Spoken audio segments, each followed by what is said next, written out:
ठीक समय पे आ गए। उन्होंने पूछा उस पंडित को, पुरोहित को, जो ये कर रहा है हत्या का कार्य। तो बुद्ध ने कहा कि ये तुम क्या कर रहे हो? तो उन्होंने कहा कि ये कोई हत्या नहीं है, हिंसा नहीं है।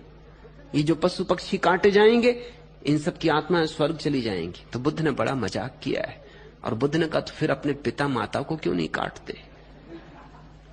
स्वर्ग ही भेज दो। ये अवसर मिला, स्वर्ग भेजने का द्वार खुला, और तुम पशु पक्षियों को भेज रहे हो। माता पिता को भेज दो, पत्नी बच्चों को भेज दो, फिर सबको भेज के खुद भी चले जाना। मगर इन पशु पक्षियों को तो ना भेजो, ये तो जाना भी नहीं चाहते, ये तो तड़फ रहे हैं, ये तो भागना चाहते हैं, ये तो कहते हैं क्षमा करो, बोल नहीं सकते। जरा इनकी आंखें तो देखो, गिड़गिड़ा रही, मिमिया रहे हैं, ये कह रहे हैं हमें जाने दो। ये तो स्वर्ग जाना नहीं चाहते, इनको तुम भेज रहे हो। और जो जाना चाहते, जिस यजमान ने ये करवाया है यज्ञ, वो स्वर्ग जाना चाहता, उसी को भेज दो।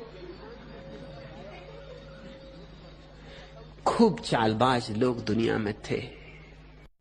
एक गांव में यज्ञ हो रहा है, भेड़ बकरियां काटी जा रही, और बुद्ध आ गए, बस ठीक समय पे आ गए।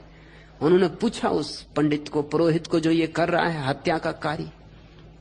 तो बुद्ध ने कहा कि ये तुम क्या कर रहे हो? तो उन्होंने कहा कि ये कोई हत्या नहीं है, हिंसा नहीं है। ये जो पशु पक्षी काटे जाएंगे, इन सब की आत्माएं स्वर्ग चली जाएंगी। तो बुद्ध ने बड़ा मजाक किया है, और बुद्ध ने कहा तो फिर अपने पिता माता को क्यों नहीं काटते?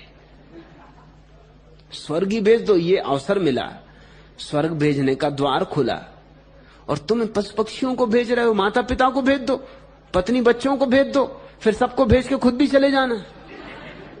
मगर इन पशु पक्षियों को तो ना भेजो, ये तो जाना भी नहीं चाहते, ये तो तड़फ रहे हैं, ये तो भागना चाहते हैं, ये तो कहते हैं क्षमा करो, बोल नहीं सकते। जरा इनकी आंखें तो देखो, गिड़गिड़ा रही, मिमिया रहे हैं, ये कह रहे हैं हमें जाने दो।